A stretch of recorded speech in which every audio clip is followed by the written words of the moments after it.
Sir, idol. May narinig akong balita na stricto ka daw. Tama ba yun? Siguro, tama. Kasi ang gusto kong gagawin, yung tama. Kaya nga stricto tayo. Kasi for example, nagdala tayo ng club or ano dyan, kailangan i-implement mo yung rule. Diba? Yung mga kaibigan natin na hindi gusto masunod yung rule, i-break nila. So yun ang nagsasabi na stricto tayo. Yun lang, ganun lang kasimple.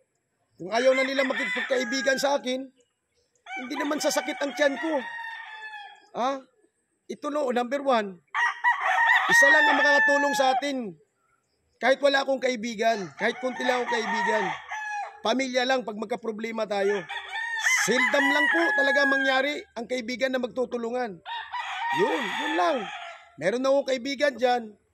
Nang bata pa ako, hindi lang kami nagkaintindihan ngayon. Yun, tumutulong. Pero isa lang tao yun. Oo, sila lang pamilya, tumutulong, yung nagkagipit-gipit tayo. Yun lang, seldom lang talaga. So, yung mga kaibigan, gusto yung mga ano-ano lang, kaya nga, yun ako, ayaw ko. Yun lang, hindi tayo nagpapaluko-luko dyan na ganito na stricto tayo, ganito tayo, para lang tayo bibili ng kaibigan. Naku, hindi ako bumibili ng kaibigan. Yung gusto kong mga kaibigan, yung matino. Yun lang.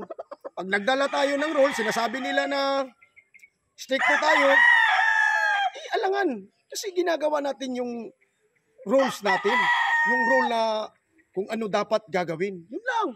Diba? May tama ba ako? O kung may mali ako, comment lang kayo dyan sa comment section. Maraming salamat. Ayun mga idol.